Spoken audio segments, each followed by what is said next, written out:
daughter and your husband. Let's go. Alright everybody, sit down, shut up, grab some popcorn. Aloha! Welcome to Cyntillating Reviews, and tonight we will be reviewing episode 13 and the season finale of DC's hit original, Stargirl.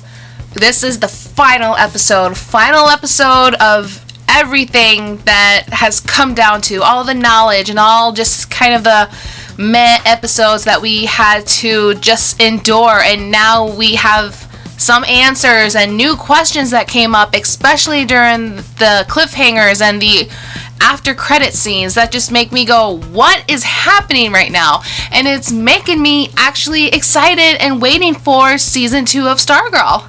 So with that being said, moving forward, this episode will be in a style of a podcast, so if you want to minimize my videos while listening to me while doing something else, that is totally fine. I won't be offended, and I will put a disclaimer up that a spoiler alert is now in effect.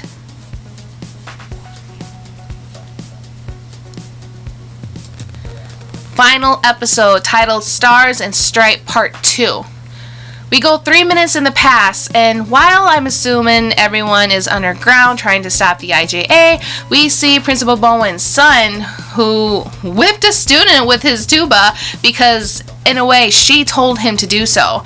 And while he was being escorted out by, I want to say like another teacher, the satellite reveals itself underground when the football field just split itself open in half, and it activates the brainwave frequencies to control all of the adults. We see so many adults in Blue Valley at the standstill as the satellite is controlling them. Little did I know, somebody had to tell me this, I didn't catch this right away. The little girl that was trying to get her father's attention was actually the girl who played Tony Stark's daughter in Avengers Infinity War, or Endgame, I'm sorry, the very last Avengers movie. While she's trying to get her father's attention, Jordan comes in and he tells her that her father and everybody else will be okay later, and they're going to think differently, and it's going to make the entire world better. We see a fight with Courtney and Pat, who is in the Stripe robot, as Beth is trying to transmit to Courtney that her mom is moving as the gambler enters in, saying that her and everyone else is being reprogrammed. And if they try to fight this reprogramming, their brains will eventually shut down, causing them to die. Beth speaks to Chuck, asking why the IJA are not being affected by the broadcasting. He answers that they might be wearing an earpiece to block out the frequencies. In order to see if they can reverse the roles that the IJA can hear the frequencies, they're going to need to analyze one of the earpiece. Yeah, that's going to be a hard task to do. Courtney says out loud that Pat is fighting Brainwave, and if he is continuing to fight Brainwave, he will die.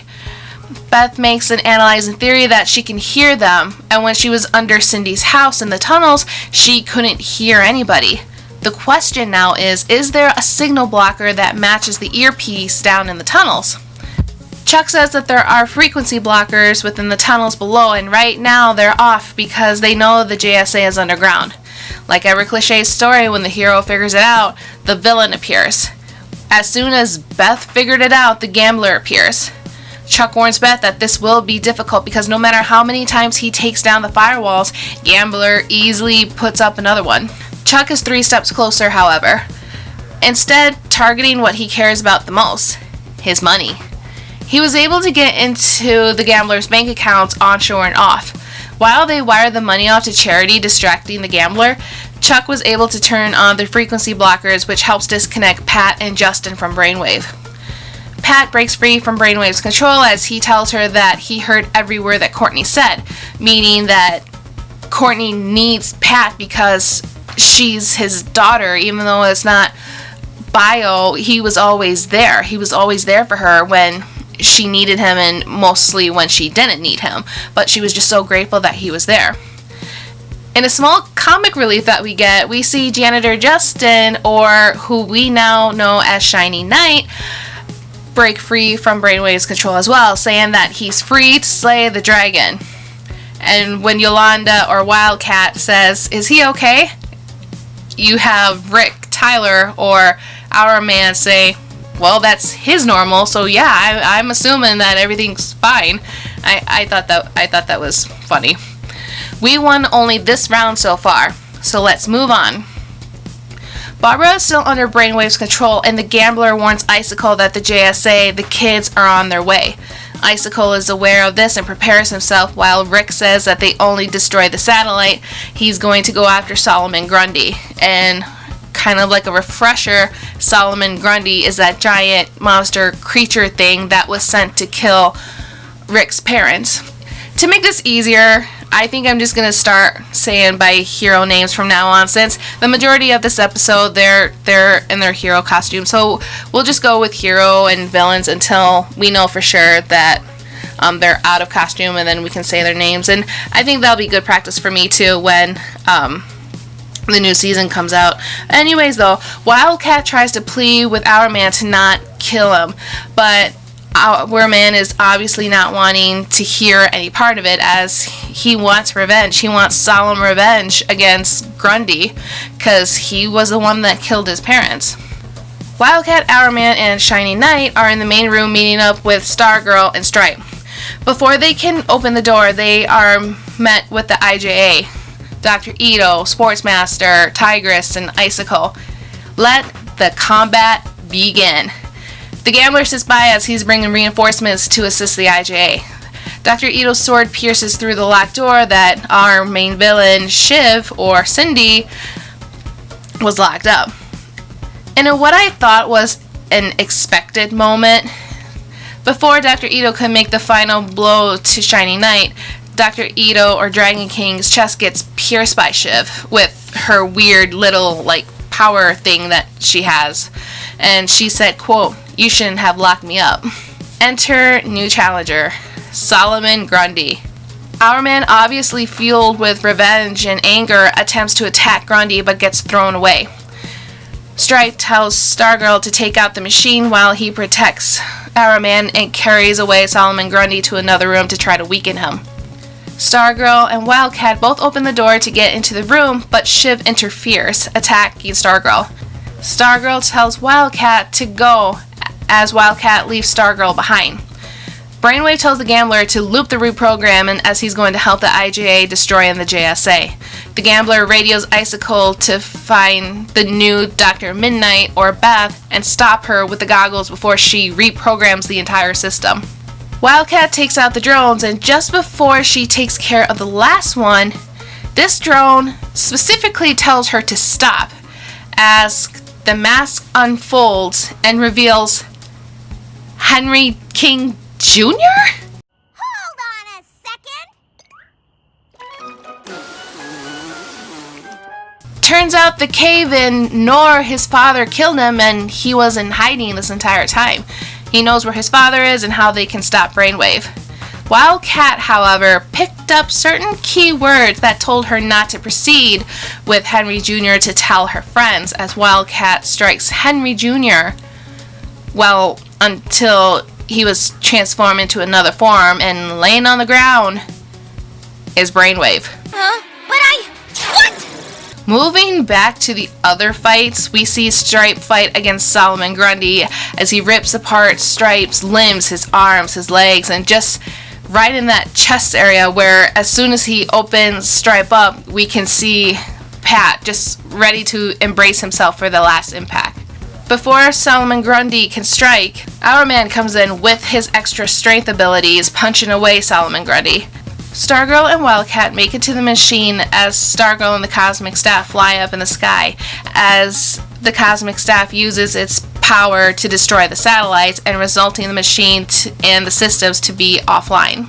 Icicle appears, and with his powers he freezes the lens of Dr. Midnight, shattering the lenses. Beth tries to attack Jordan, but he pushes her away as he takes Barbara. He tries to tell Barbara that he's going to bring a new America to their country. Pat appears, telling him that he's here to protect his wife with Courtney, who is our girl, Stargirl. Underground, before Rick can destroy Solomon Grundy, he actually spares him as he tells Solomon Grundy to leave and to never come back, which I thought was very unusual for him that was so set and wanting to kill Solomon Grundy. But Wildcat says that killing is wrong, and here she killed Brainwave and he spared Solomon Grundy. The final showdown, Stargirl versus Icicle. Well, actually, the fight was good, the fight was interesting, and it was getting good, but just before Icicle can attack as he is turning into his ice powers, he gets run over and shattered, all thanks to Mike.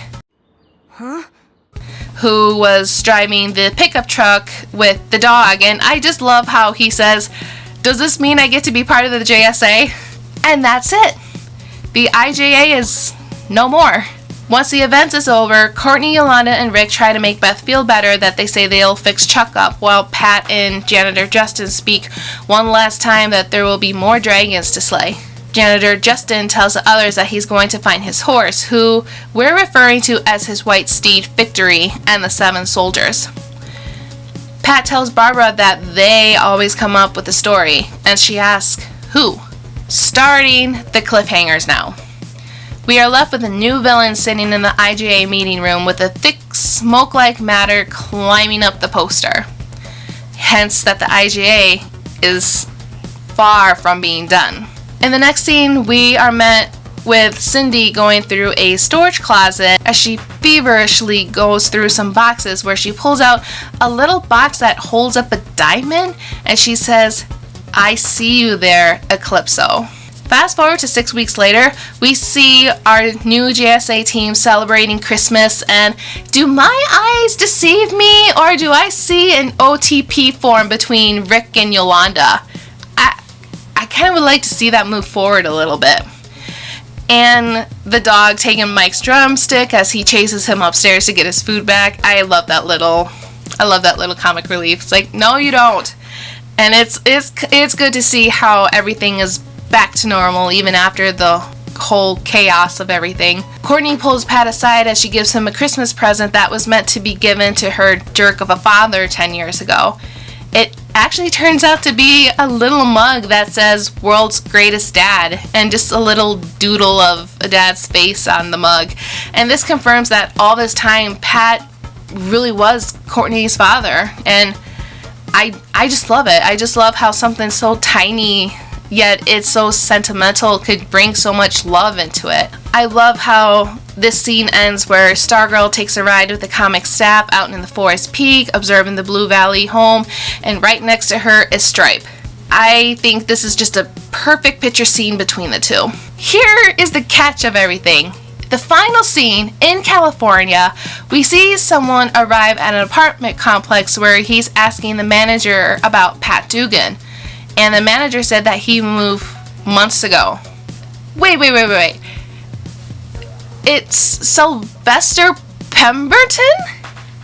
The Starman who was presumed dead in the very first episode?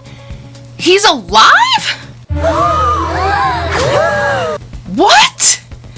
So my review for episode 13 is also going to be matching the entire first season review. So let's talk about the season finale. First off, where it said a dedication for Courtney Jones, she was actually the inspiration for Stargirl, and she was the little sister of Jeff Johnson, who is the writer of Stargirl, and he was the one that pretty much came up with that character. She unfortunately passed away due to a plane crash, and this show was made in honor for her, and what an awesome story it was. What a good dedication for somebody like this. I love it. I love the little mention of this at the very end. And I really did like the small fight scene between Grundy and Stripe, and even though it was brief, it still shows that the CGI is still tolerable to watch. It's not so fake or anything like that. I kind of like the little excitement on that CGI fight.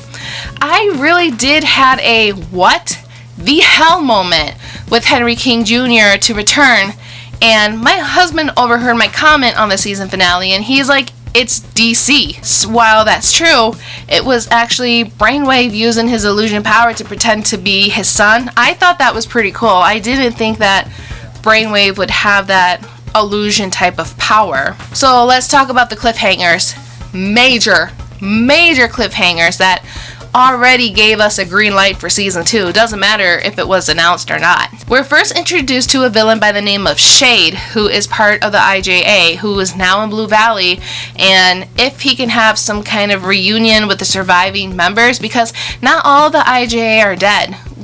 Sportsmaster and Tigress were knocked out. Solomon Grundy was spared by Our Man, and I'm pretty sure the Gambler went into hiding. The storage closet that Shiv or Cindy was going through, I didn't catch this until I did my homework.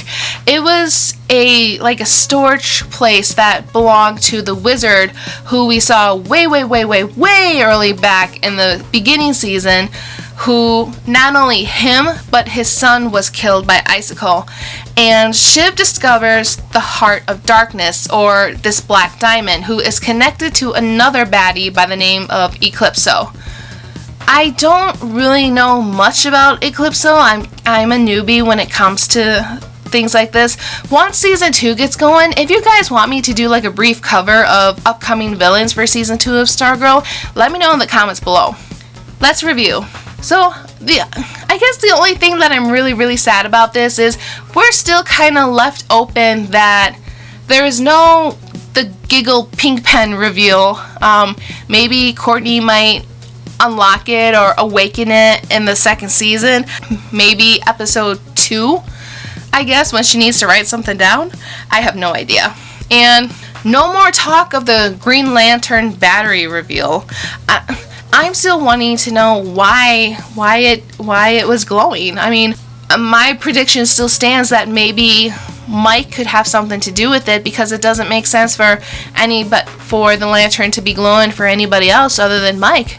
But I don't know. My final thoughts on Stargirl. I was so glad I was introduced to Stargirl. I really was trying to stay away from DC just because of so many plot lines, so many storylines. It's really hard to follow, and even today I'm still having a hard time trying to follow plots as it is and what's plausible, what's not plausible. When it comes to an original show that follows the comics, I thought it did a really good job, and I think this is a good show to watch, whether you're a veteran of DC or if you're new to DC. The story, you can follow it with ease. It does follow a little bit of the comics. I know there's a couple of things of the comics that was not set or revealed in the show. It could possibly be revealed in the next season. So I'm kind of looking forward to that. And I still stand what I said at the very first video, when I said that this is somebody that little girls can look up and inspire on who they want to be, and I still stand with that. Stargirl is a great role model, along with her friends Wildcat, the new Dr. Midnight, Our Man. Yeah, we have a lot of likable characters, and even some of the villains, I thought, okay, I kind of like what you did there. If somebody were to ask me who my favorite Injustice Society villain is, I think the Gambler would have to be my favorite, because I am a little bit more favoritism of the mastermind criminals rather than the brute brunt force type of villainy, because you can always expect what the next step is of the brute force villains do, while the mastermind, they have a lot of little tricks up their sleeve, and I was not expecting Sharp to be the Gambler. I wasn't ready for that at all, one bit. And if somebody were to ask me who my favorite JSA character is, I don't want to be biased, but you know, there's no other way around it. Stargirl is my favorite character. She's so funny. She does a lot of things that make me say, I used to say that and do a lot of that back in my teenage days. She's funny. She's quirky. I love it. I really like that. I love how in the end she's opening up that little bond that she have with Pat, and she's accepting him as a role of a father, compared to when we saw Sam Curtis, who was nothing like a father role model should be. Kudos to, Sam Curtis to make his one appearance, and that's it. And honestly, for whatever reason, at the season finale where we showed up in California, I thought we were gonna see Sam again, because I recall him saying that he was going to California. So I thought maybe it was Sam again, until lo and behold, we got the face reveal of Sylvester Pendleton, aka Starman, who is confirmed that he's not dead, he's alive, and I'm wanting to know how he's going to react about his sister's death. Maybe he knows about this. Maybe that's why Sylvester went after Brainwave in the first place. Who knows? I mentioned of Mary Pemberton, or Girl of 1,000 Gimmicks, and I did my homework. So for those that didn't see that video, I did a little touch of Mary, the Girl of 1,000 Gimmicks, and she was previously married to Henry King, or Brainwave. Mary was adopted by Mr. and Mrs. Sylvester Pemberton, who were the parents of the original Star Spangled Kid. She adopted the crime-fighting persona, and she worked alongside her brother and Stripesy. So that's kind of interesting how the Girl of 1,000 Gimmicks never was really brought up by anybody else other than Brainwave, and she only had just a few seconds of fame. Yeah, maybe that's why we had this war in the first place. I mean, you never know. Like my husband says, it's DC. It's DC. But, yeah, so maybe I would like to see a little bit of that come up again.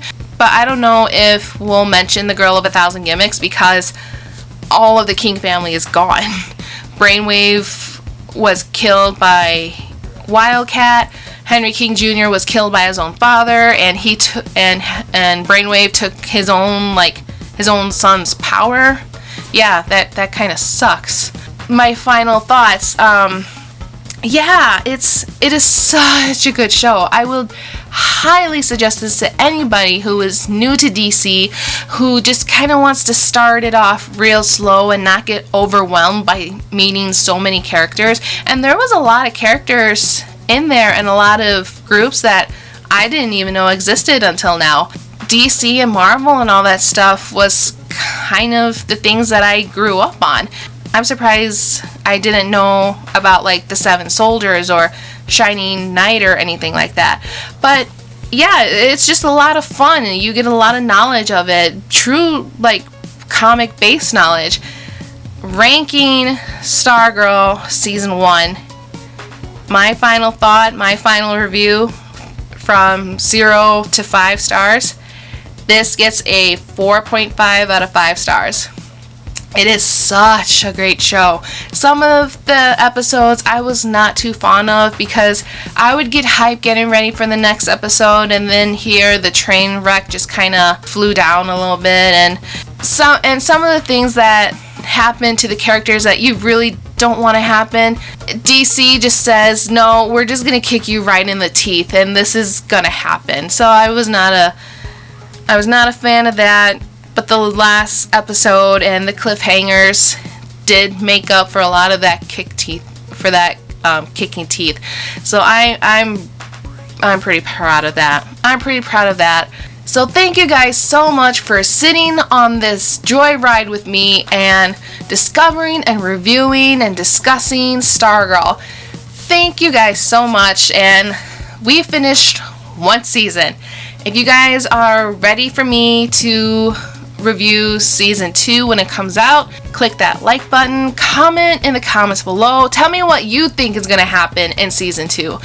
Don't give me the whole flat out of what's already going on in the comics. If you guys already know what's going on in the comics, kudos for you. Give me a little bit of homework of who Shade is and who Eclipso is. I'm more than willing to read those. If you guys are interested in specific videos or all my content, if you want to be notified for any of my new videos, click on that bell down below. Subscribe to Cyntillating Reviews. Help me grow Cyntillating Reviews. This is not going to be the end of my superhero reviews. I have many more to come, but my goal right now is to get through the Inuyasha movie reviews first, so we can get the hype going for Yashahime on October 3rd. I might be reviewing the Inuyasha seasons, breaking it down, season 1's review, season 2 review, season 3 review, so on and so forth, just so we can, again, bring the hype going for this. And then once I got things planned out, then we'll move on from there. So thank you guys so much. Comment what you think is going to happen in season 2. Like this video if you want me to continue with the Stargirl episodes. Click that bell to be notified for new content that I'm going to put up. Subscribe, help me grow Cyntillating reviews to be something more. If I can get 50 subscribers, I will do a let's comment on the Plague Dogs, and hopefully it won't be a failed attempt this time. Hopefully I won't have to do 7 revisions this time like I did with Watership Down. That was a nightmare, but I think I have an idea of what I can do now. So thank you guys so much, and we will look forward to seeing you in the next videos. Those that are here for Stargirl, we will see you in the next season of Stargirl.